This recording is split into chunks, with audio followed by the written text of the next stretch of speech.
start in the front row with Maggie, then we'll go to Carly, and then Naomi. Hi, Angel. Maggie Hendricks with Yahoo Sports.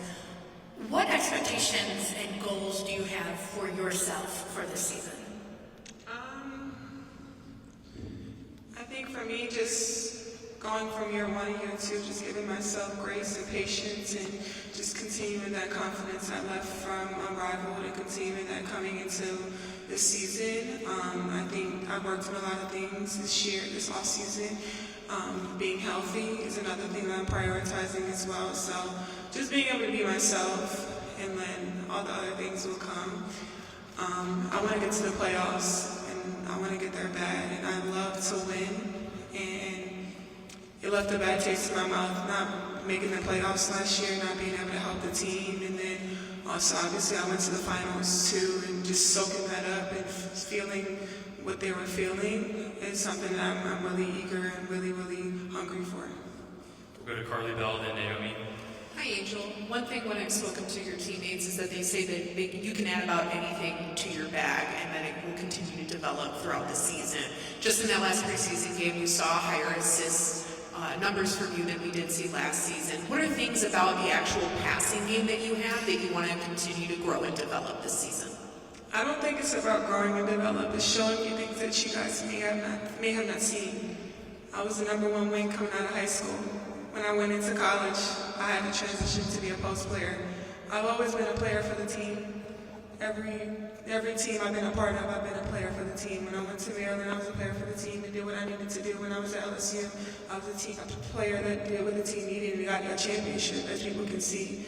Coming here, obviously Swoop was out last game. Coach emphasized I need you to play point guard sometimes. I'm willing to do whatever it is for the team, and I don't do it for you guys and what you guys can see. It's for what my team needs, and I think that's something going into year two. I don't really care about, but nothing y'all have to say or think or want. I'm doing whatever I need for the team, and that's always my prioritization. I want to win as bad as everybody else in Chicago wants us to win.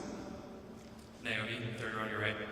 Hi, Angel. Naomi Gray, Chicago Sports Network. Speaking about your team, how special is this team that you have right now? You guys went through training camp, and I'm sure you've seen some differences from the team that was last year compared to now. So what is so special about this group? Yeah, I think the best thing is having a group that just wants everybody to get better every day. And they push you every day, and even just small things like if I'm shooting a free throw and we're like going at a fast pace and I don't do my routine, they'll be like, hold on, like make sure you do your routine. Or like even if somebody doesn't do the right footwork, like hey, like that footwork, we're gonna need that. So like just the constructive criticism, being able to see like everybody just wants each other to get better, and obviously we need every single piece to make the puzzle, and that puzzle to win that championship, or even just small steps to making the playoffs. So I'm just super excited just to be around women that really want to get better every day and just have the toughness to come and practice every day and just want to just work. Naomi, third row on your left. Nancy, third row on your left, sorry. Angel, Nancy Armour, USA Today Sports. You and Haley only played together 1 year at LSU, but you seem to develop a really good relationship. Can you explain it or detail how that came about, and how excited were you when you saw that this guy drafted her? Me and Haley obviously have had a connection since obviously LSU, and I haven't stopped staying in touch with her since she left. Obviously, I think the biggest takeaway from when she was at LSU was we created a friendship, and obviously you don't always get that when players transfer. And me and Haley just continue to have that friendship, and I used to text her after games, and she would text me and just encourage me, and I would encourage her. And now that we both grown on and off the court, I was just like, yes. And we have like a great relationship off the court. We have a lot of similarities too. So I love Haley. I love her family. You'll see her dad a lot. I love her dad too. So I'm just super excited for her to be in the right place. And I tell players all the time, like, it's about fit. Her being under Sloot, like, that's the best thing that could be possible for her too. So I'm just really excited to play with her. And I told Jeff, like, during the process, I was like, if you want a dog, go get Haley. And I kept telling him that. And you can see her grit. You can see how hard she works. She's one of the first to get in the gym and one of the last to leave. We'll stay on the left, fourth row. Hi, Angel. Deion Miller from ABC7. Last year, you guys struggled with a lot on and off the floor. The coaching change. They brought in a bunch of veterans. Do you feel like what was missing last year is here already? You feel like those pieces are coming together in a different way? I don't really know what was missing because that was my first year. I had no expectations. And then now it's like, damn, we went through that last year. Like, we laughed on the bus about some of the things that we went through last year. And just the experiences that we went through last year. Just even talking to like Michaela, I was like, is this your hardest training camp? She was like, yes. So like now I know what to expect. I know what the standard is. Obviously last year I didn't know what the standard was. And now moving forward, like there's a standard set. And Jeff emphasized that in the offseason. He was like, there's going to be a standard here that everybody's going to come in every day, win or lose, we're going to work hard. We're going to give it our all. And that's something that I know like every single day I can get from this group. Second row on your left, we'll go all the way down to Jason, Michelle, Alyssa, then Kaylin. Angel, what are you seeing on the court so far? I know it's only been preseason games and a few weeks of practice, but what are you seeing on the court about the team at large that you feel very encouraged by, that you think is better than where you guys were? Last year, yeah. I think the togetherness. Last year, we didn't lose that many games. I've never lost that many games in my life. And even though we lost the other day, it didn't feel like a loss. It felt like a lesson and things that we can work on. It didn't feel like everybody was just beating up on each other in the locker room. Like, you just felt like, okay, we can learn from this and we can move on. And I just love that, like, we have a group of leaders, especially bringing in Sloop, bringing in Kia, bringing in Ariel, Rachel, Mariah, Ewell, like, having those vets is just like a breath of fresh air, and like knowing and being directed and having direction. Like, that was the best thing for me. I think even just this off season, just being able to have a great point guard like Chelsea hanging around Ka, like, the best thing for me this off season was hanging around vets, and I think coming back to Chicago and having great vets is just going to be great for us. Hi, Angel. It's Michelle. I'm curious. It feels like every year in the W, they're just breaking new records for growth, attendance, ratings, what have you. The Sky are going to be one of the few teams in this league that will have a dedicated practice facility. I know we're about a year out from that, but I'm curious, as one of the most prominent athletes in this league, period, how much input did you have in terms of what's going to go into that facility? Believe it or not, like, as long as there's a hoop and I can somewhere to put my bag, like, I'm cool with hooping. Coming to Chicago, like, obviously other teams were interested in drafting me, and I was like, I want to come to Chicago where we can build. You got to start somewhere, and I think people don't realize that. Like, people want to start with all the glitz and glamour. Now, you got to start where in the gutter. You got to start where it's hard. Like, it's not supposed to be easy, and there's supposed to be any handouts. So, I don't really know what's going on with the practice facility as far as the inside. I know they're building it, obviously. I know they're prioritizing certain things as far as recovery and like being able to have multiple courts and multiple gyms. But as long as there's a basketball and a hoop I can put the ball in, I'm good. Are there certain amenities that are more important to you than others? Say? Are there certain amenities that are more important to you than others? I think being able to have recovery on site, on standby, having masseuse. I think recovery is the most important thing. And just seeing my teammates that have been playing 8-9 years and talking to them like, how are you guys still doing this? Sloop looks like a well-oiled machine. She looks like she's 21. But like just being able to see that and learn from them. And I think the best thing was going to Unrivaled and seeing everything they had in there. The weight room was probably the size of this room. Being able to have masseuse, being able to have a chef, being able to have those things. So there's a standard. And like I was texting Ann and Jeff every day like, hey, like these are things we need back in Chicago, and they were listening. So obviously you can see like they're super responsive here. I'm just super excited to be here. We'll go to Alyssa, Kaylin, then Chris. One each, please. One each. Just following up on that topic, Angel, have there been any small upgrades in the resources available to you guys as players, like any small things with recovery or any of those areas compared to last season? Yeah, just like meals, being able to have the meals like right before practice, right after practice, right before the plane. Sometimes we used to get like sandwiches, but like everything's just a hot meal, ready to go now, and I love that part.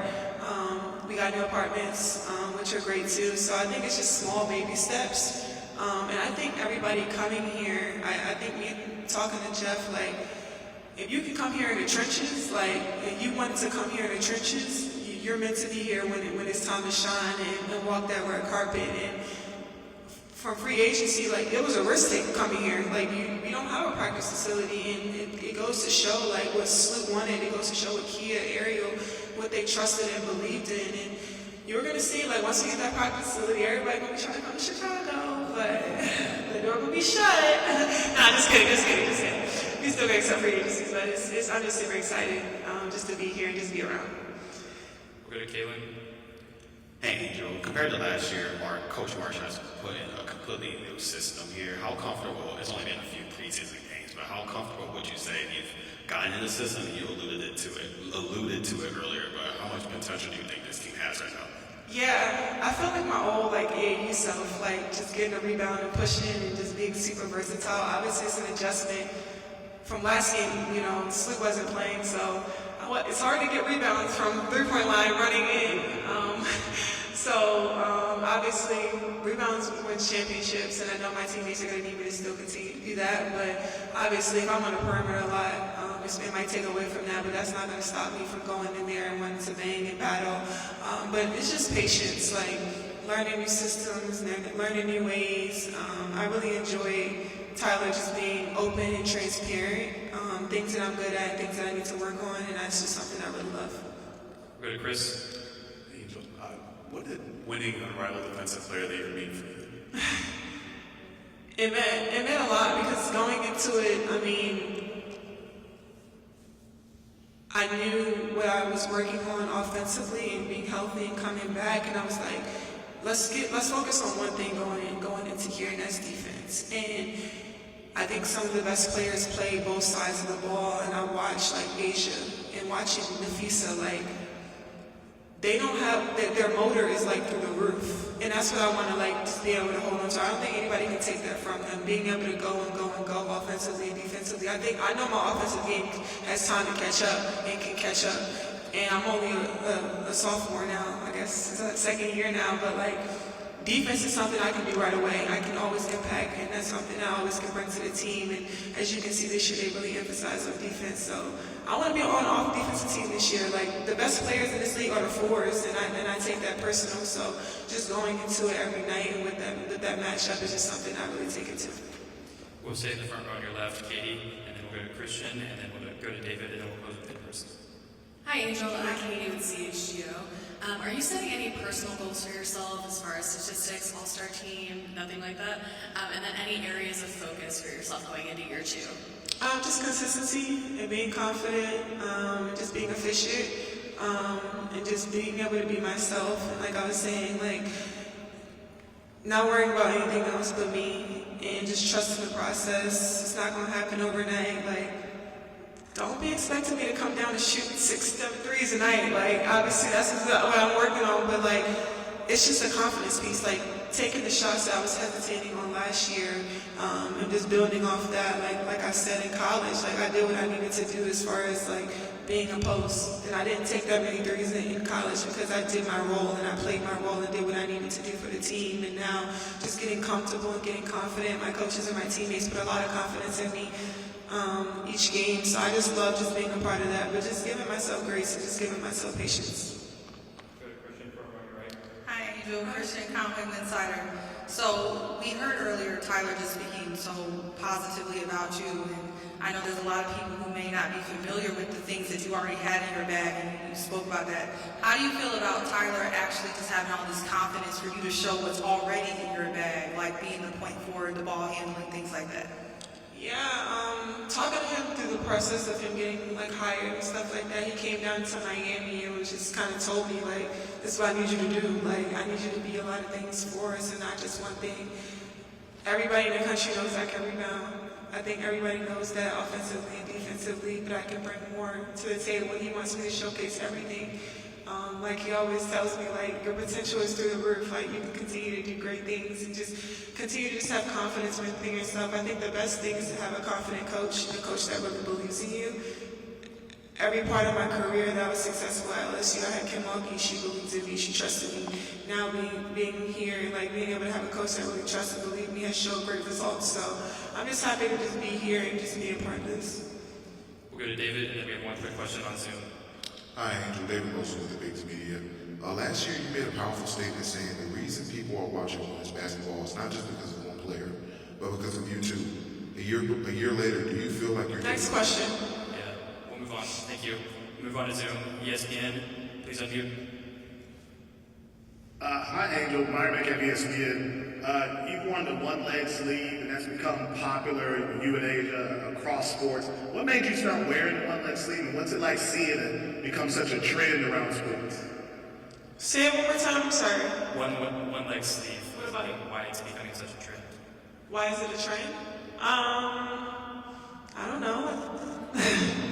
I asked why you started wearing it, and what's it like to see it become such a trend? I don't go off trends. I just do what I like, and it's cute.